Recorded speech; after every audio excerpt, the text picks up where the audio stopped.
Hey, it's Darren, right on time. How's it going there? Going well, sir. How are you today? It is going awesome, and I really appreciate your time, Steve. The least I can do is call within a proper minute or two of the scheduled time. Is that your years in radio doing the work there? I just feel a ticking clock if I'm late for anything. It drives me crazy. And was it that way in your years on the road with the Crows? Yeah, for the most part. I mean, there's a lot of things that are out of your control, and you just have to let go. But I mean, I'm sitting at home drinking coffee, so for me to be late for this call would be fairly inexcusable. I guess that's just a sign that drummers have good timing. Some of them do. All that said, congratulations on the book. I don't know, if everybody knew that Steve Gorman was going to write a book. Now, I first learned about you being more than a drummer from hearing you on Jay Moore's podcast. I hadn't known this guy knows everything about sports besides knowing the lineage of music. Were you a sports guy your whole life? Oh yeah, sports and music were always the two threads in my brain. I mean, to the exclusion of most other subjects. I loved history. I followed politics, but those were, compared to sports and music, very minor thoroughfares in the way my brain works. And were you always a trivia person too? Yeah, and my trivia for the last 20 years is non-existent. But before I had kids, if you put down a Trivial Pursuit game and the questions go up to the year 2000, I'm pretty deadly. But once my kids came, I stopped paying a lot of attention to things both literally and figuratively trivial. Well, in terms of your broadcasting career, you got into the podcast game literally 10 years ago. What was it? Yeah, and I got out of it because I thought, I missed the boat somehow. I remember thinking, like, I'm too late to really build something. And I mean, it's so funny to look back now and realize, like, it was the one thing I was probably way ahead of in anything I've ever done. And I just didn't see it at the time. I don't think anybody saw. Well, that's not true. There were people who saw it. They just didn't let me in on that info. At what point did you kind of realize that you had something as a broadcaster, not just a person who was turning on the mic for fun once a week or something like that, but hey, this could be the next career of my life? Well, I started thinking about it way back in the late 90s. And it was when sports talk radio started really kind of booming and going nationwide. I mean, there were local sports talk stations in major markets, but then, the first time I ever heard Jim Rome on the radio, his show from Los Angeles in the late 90s, I was living in Atlanta.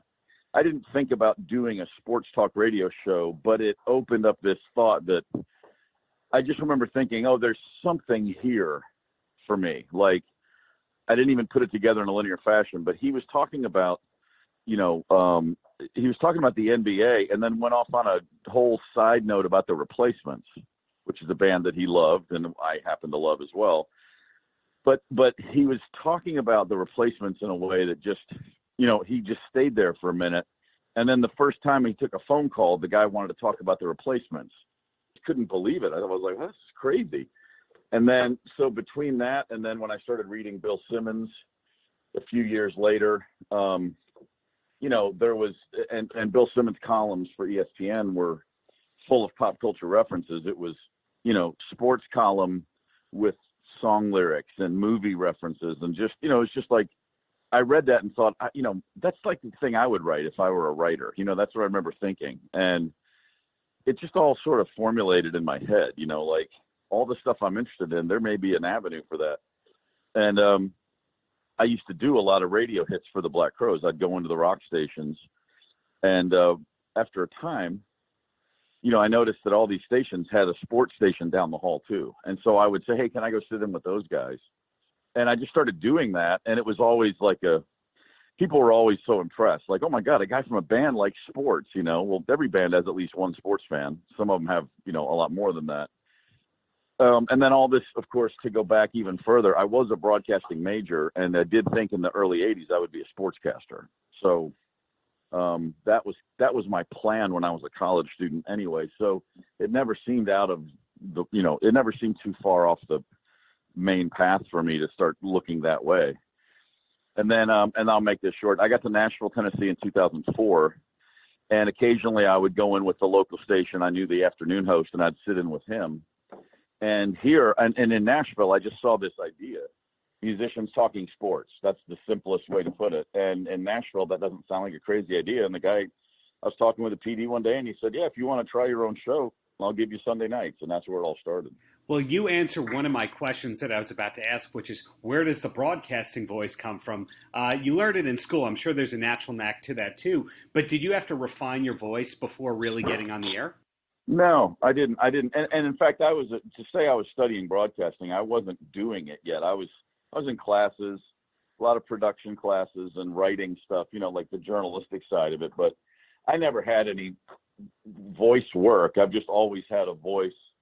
My father had a very booming, commanding voice. And, there's 8 kids and 3 of us inherited that from my dad. I have 2 brothers that sound a lot like me. Got it. Now, on the musical end of your career, everyone knows, hey, that's the guy from the Black Crowes, one of the great rock bands of our time and all that. But you've also played with some other awesome, history-making artists, for example, Dylan and all that, and Stereophonics. Are you still interested in drumming, or do you just feel like it's a part-time, fun kind of hobby? No, I have a band called Trigger Hippie, and we've put out a record in October. We put one out 5 years ago, and then rebooted the band and put one out just this past October. So we're playing shows a lot. We haven't made it up to Canada ever, but no, I'm very much a drummer who does other stuff. That's how I see myself. Whether I'm drumming full time or not, that's what I do. That's what I am. Well, I remember an album that you did about 10 to 15 years ago, the L.E.O. album, which was a very critically acclaimed album here. Over in Japan, It sold very well and all that. How did you get involved in that project? Were you a lifelong ELO fan? No, well, I like ELO, but no, my friend Bleu McCauley, that was his project. And he's a great songwriter. He's the guy singing those songs and who wrote them all. And he's just a good friend. And he, asked if I would want to play on some of the record. I played on a lot of his solo stuff in the early 2000s. And then that was probably 2004 or 5. Yeah, that was a while ago. But yeah, he was in Nashville for a spell and said, hey, I'm at the studio. You want to play? And I didn't give it, I didn't even know what it was. I just thought it was I thought it was his next solo album, and it turned out it was Elio. You thought it was the follow-up to Redhead or something along those lines. Great album. Exactly. Yeah. Oh, I love that Redhead record. I got that. Andy Sturmer, who was in a band called Jellyfish, told me about Bleu in 2002 or 3 in L.A., and he gave me a copy of that record before it came out because he knew the producer. And I still listen to that album. I think it's fantastic. Absolutely agreed. And John Fields, I assume, is the producer you're talking about. So. Oh yeah. You know all these people. Sure. Yeah. Fields is great. Sad but true. So recapping what we've talked about here, you've got the band going, you've got this memoir, you've got the sports talk end of your life, and you've got family. Is there any other time in your life? Because it sounds like all hours of the day are occupied. Yeah, well, I do have a new radio show. I have a radio show at a classic rock radio show here in the States. It's on about 40 markets. That's at night. So from 7 to 12 Eastern, 5 nights a week, I have a show called Steve Gorman Rocks.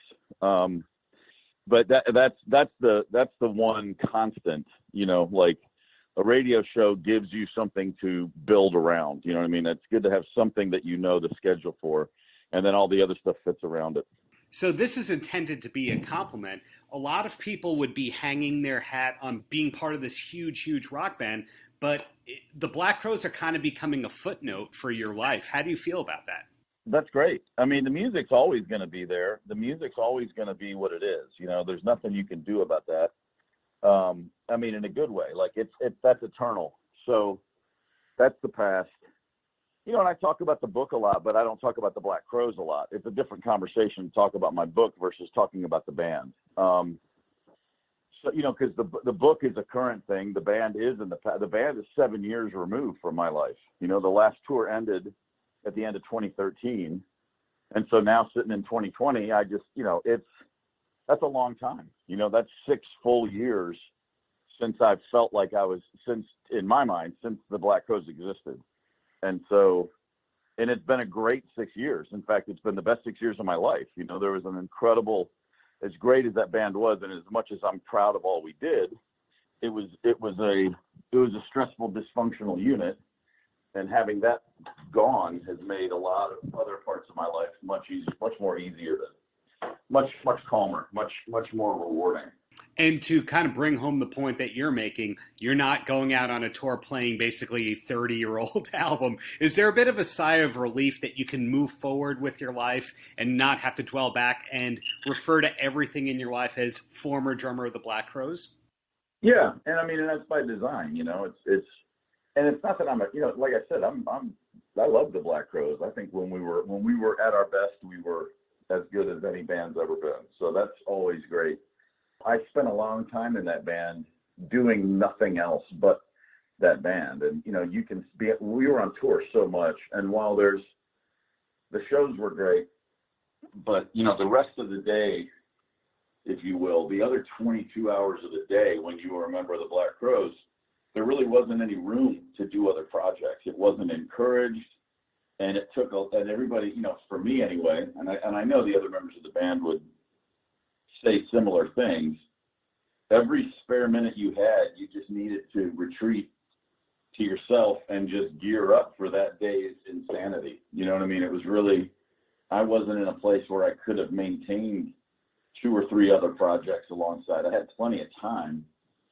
In a normal situation, I could have been, but that band didn't allow for that for anybody. So the whole time I was in that band, I was happy to be in that band. I was happy to be just a full-time drummer in my own band. That was always my goal. So I had that. But I look back now and see years and years and years of time not well spent. So I'm not interested in having any more of those years. And looking forward to seeing Trigger Hippie on tour in the near future. So in closing, Steve, any last words for the kids? My last statement is life rewards action.